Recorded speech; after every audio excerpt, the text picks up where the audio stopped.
Assalamualaikum warahmatullahi wabarakatuh. Selamat pagi. Kami dari kelompok 5 akan membahas tentang distribusi T, F, dan beta. Adapun anggota dari kelompok kami yaitu saya Rosmila, kemudian ada Bintang Guntur, Busrang, dan Ahmad Dwiki Saputra. Baik, pertama saya akan membahas tentang distribusi studenti.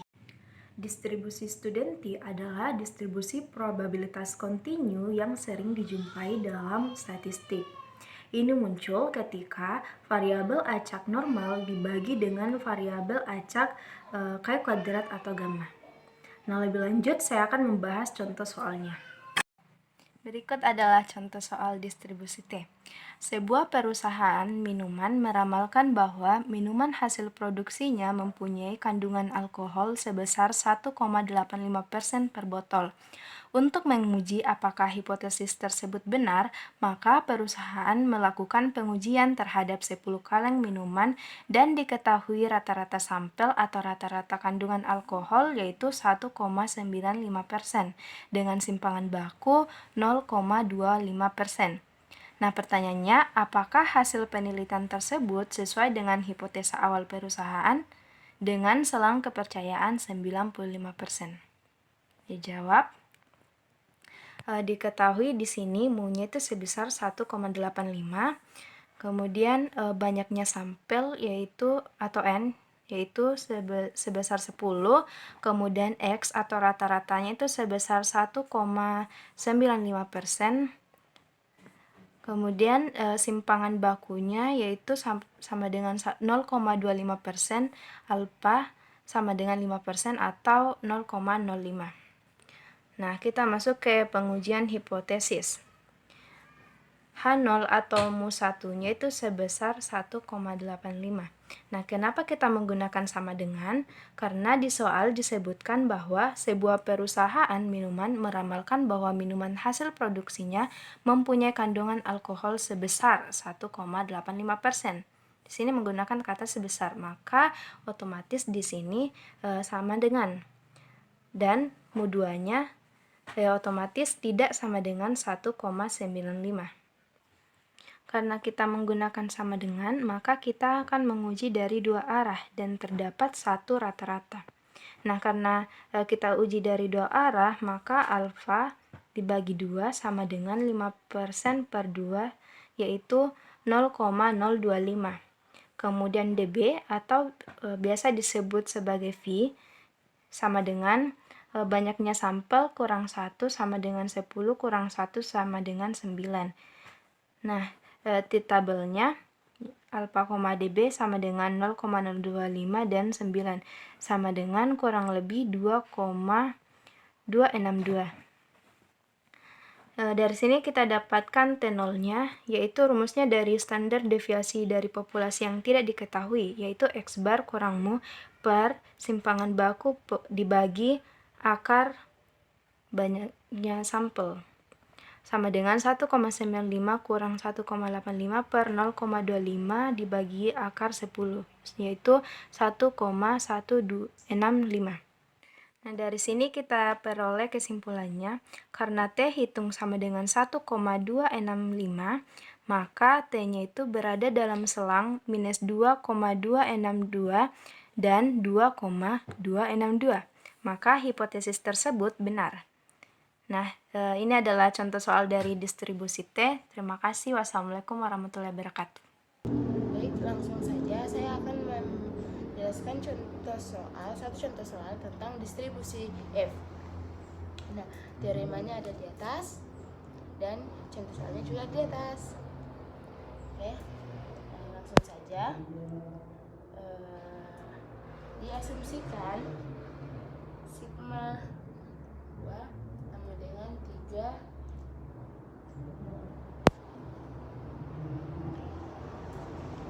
dengan 1 yaitu 10 dan F2-nya itu 8. Kenapa kita bisa asumsikan bahwa sigma 1 kuadrat itu sama dengan 3 sigma 2 kuadrat? Karena di soal diasumsikan 3 kali varians populasi. Jadi kita tulis seperti ini. Nah, F1-nya di soal mengatakan untuk sampel acak berukuran 10 dari populasi 1, dan untuk populasi 2 itu sama dengan 8. Kemudian ini dapat ditulis seperti pada teoremanya.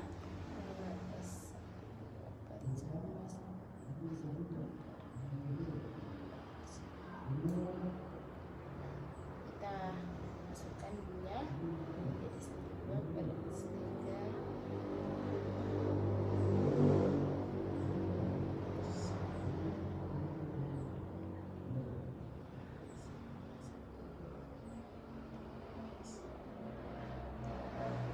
Itu. Kemudian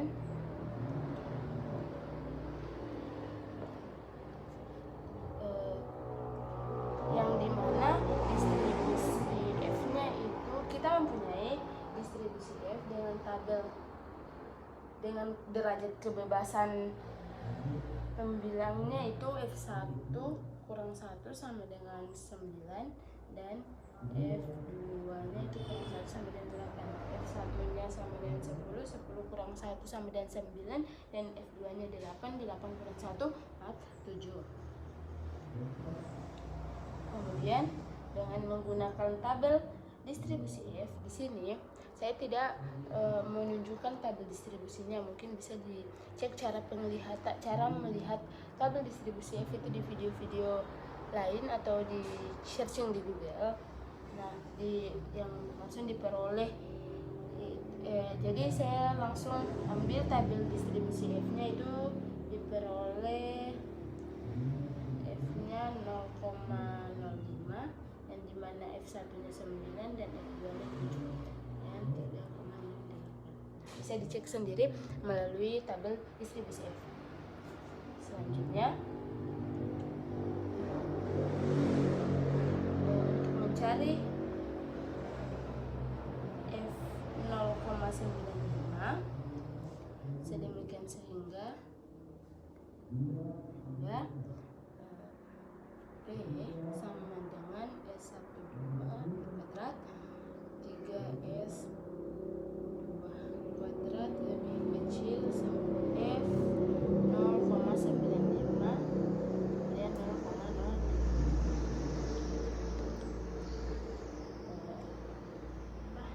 Bisa juga kita uraikan menjadi P F1 kuadrat per 3S kuadrat lebih kecil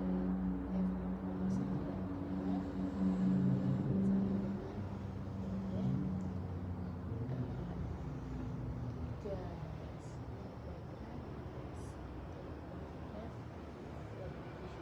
lebih besar 1 per F 0,9. Ini bentuknya sama saja, cuma kalau kita mau uraikan seperti ini bentuknya.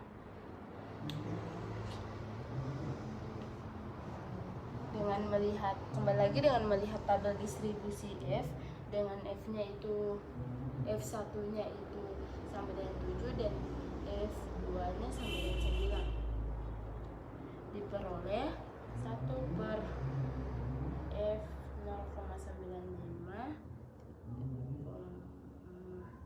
7,9 di sini sama dengan 3,29 atau F 0,95 sama dengan 1 per 3,29 sama dengan 0,35, atau kita uraikan lagi ya, sama dengan 0,304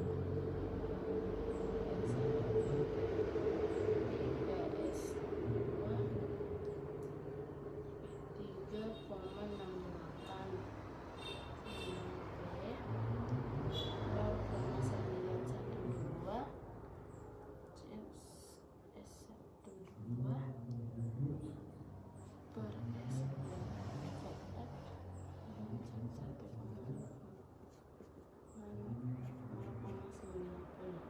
Jadi diketahui A-nya sama dengan 0,912 dan B-nya sama dengan 11,04.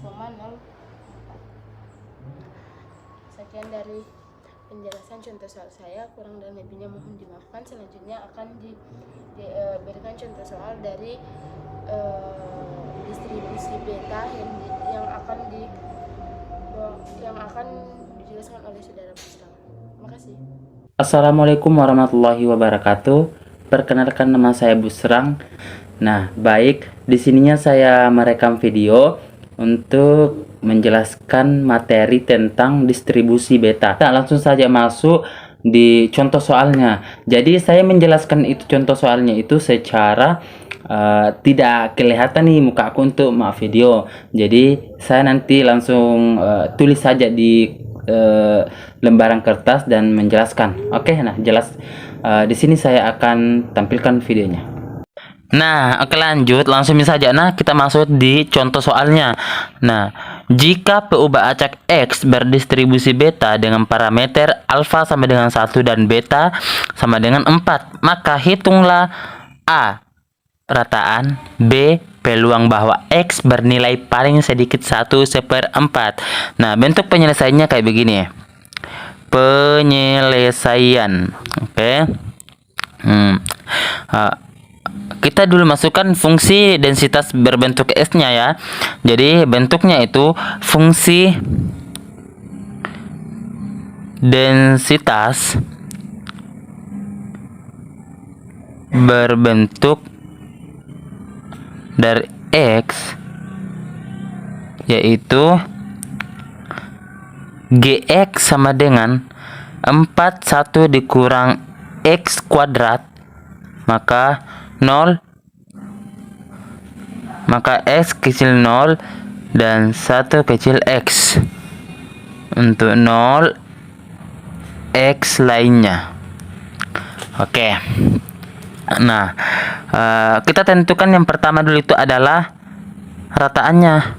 Rataan itu sama dengan ekspektasi X sama dengan integral dari minus tahingga sampai tahingga X dikali fx dx sama dengan integral minus tahingga sampai 0, sorry ya, di sini 0 ya, minus tahingga sampai 0 X dikali fx dx ditambah integral dari 0 sampai 1 X dikali fx dx ditambah integral 1 dari 1 sampai tahingga X dikali fx dx sama dengan integral dari minus tahingga sampai 0 X dikali fx dx ditambah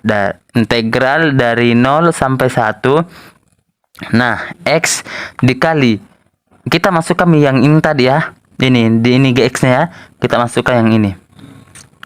Oke, yang ini guys, kita masukkan ini sehingga integral 0 sampai 1 X dikali 4 dalam kurung 1 dikurang X berpangkat 2 dx ditambah integral 1 dari 1 sampai tahingga X dikali fx dx. Nah, sama dengan, karena ini konstan 0, terus ini juga konstan, nanti kita tulis 0 ya. Nah, ini hasilnya itu adalah ditambah 4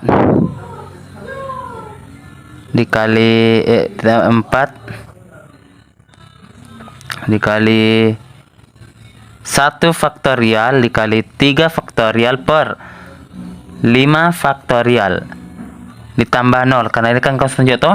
Jadi kita tinggal ambil ini saja sama dengan 4 dikali 1 faktorial 1, 3 faktorial dikali 3 per 5 faktorial 5 dikali 4 dikali 3. Nah, bentuk penyelesaiannya begini. Nah, karena ini 3 di sini 3 maka habis. Ini 4 di sini 4 maka habis. Sisanya adalah 1/5. Jadi rataan dari ekspektasi X adalah 1/5. Oke. Nah, jadi rataannya itu adalah 1/5. Kita lanjut lagi di bagian B-nya, yaitu peluang bahwa X bernilai paling sedikit 1/4. Nah, bagian B ya. B. Penyelesaian. Jadi, penyelesaiannya itu adalah peluang dalam kurung X besar sama dengan 1/4 kurang sama dengan integral dari 1/4 sampai 4 dikali 1 dikurang X berpangkat 2 X. Nah, bentuk peluangnya kayak begini. Jadi kita di sini misalkan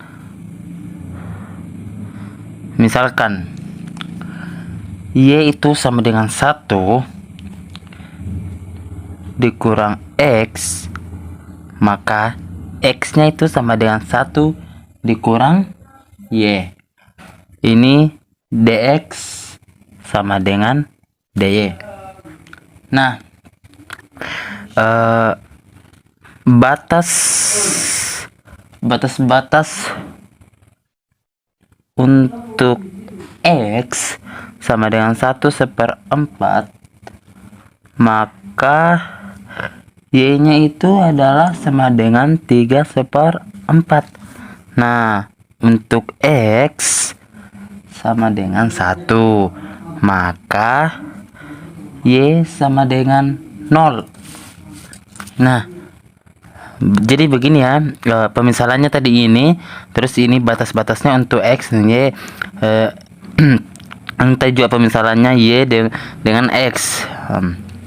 Terus lanjut lagi, peluang X besar sama dengan 3/4.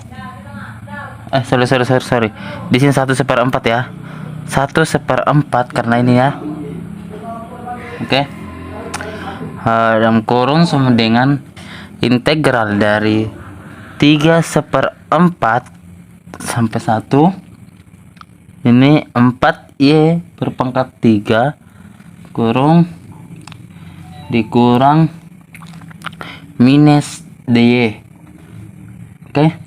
Nah, sama dengan integral 1 sampai 3/4.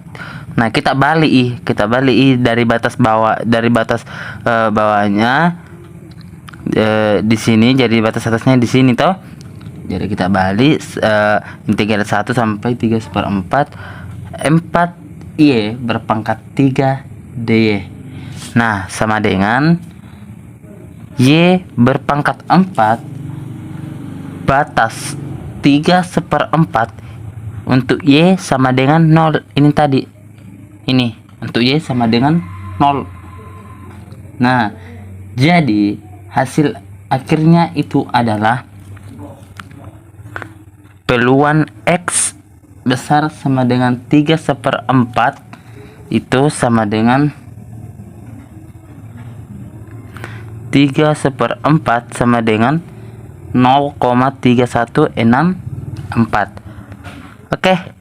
Nah, jadi ini hasilnya. Untuk menentukan bagian B-nya itu, yaitu adalah peluang bahwa X bernilai paling sedikit 1/4. Jadi hasilnya tadi itu yang saya dapat 0,3164.